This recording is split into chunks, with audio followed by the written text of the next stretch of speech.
So we're now going to look at the inside of your pattern. So there will normally be a couple of pages of pattern instruction and then the pattern itself.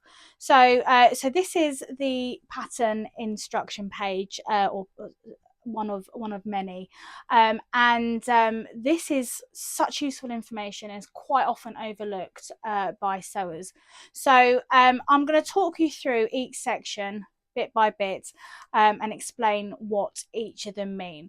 So first of all, you will get illustrations of the variations of the garments, and usually you get the front and the back of the garment, so you can really make an educated decision as to which garment you would like to make, and the style of the dress or the trouser or whatever you're making, what it will look like.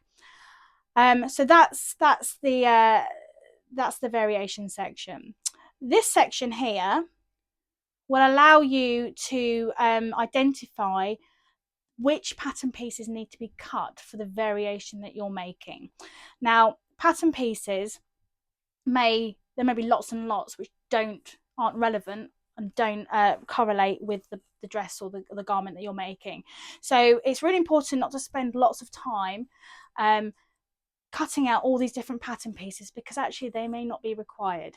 So each piece is usually numbered, and you'll see that each of these pattern pieces are named underneath and numbered underneath, and at the end you will also see which garment they correlate with. So the garments are usually done in lettering, and then the pattern pieces are normally done in numbering.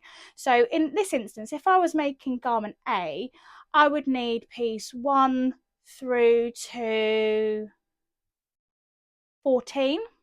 I wouldn't need 15, 16, 17, 18, 19. Actually, I wouldn't need anything else. So there's no point wasting your time cutting all of those other pieces, because you only need the first 14 pieces. Now, if you're unsure, a really good tip is just to circle the ones that you need for your garment, and that way there's a good chance you're not going to overcut your pattern. This section here is guidance on how to use the pattern, and this is great because essentially this is like a glossary. This tells you when it uses a bit of terminology, what it means, what that actually means when you are making the garment. So it's a really good reference point, and always a really good idea to read prior to making your garment. They'll tell you the shading instruction. So the shading instruction, if you look at the illustrations on your pattern instructions, the shading will indicate whether the fabric is facing the right way or the wrong way, or whether it's got interfacing on at this point, and just really helps you to compare what's in front of you as you're making it with what the pattern instruction is telling you. So and these shading instructions may differ from pattern to pattern. So that all that information is here. So it's really worth getting a good overview and understanding how this pattern is working.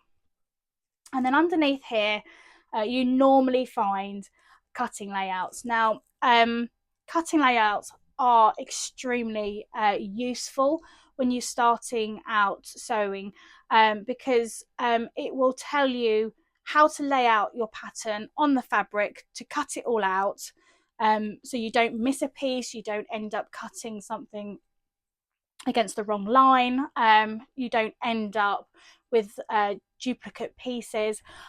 So again, really useful bits of information, and there's normally a cutting layout depending on the width of fabric that you're using, and obviously the different variations as well. So you've got variations, pieces, instructions, and your layouts.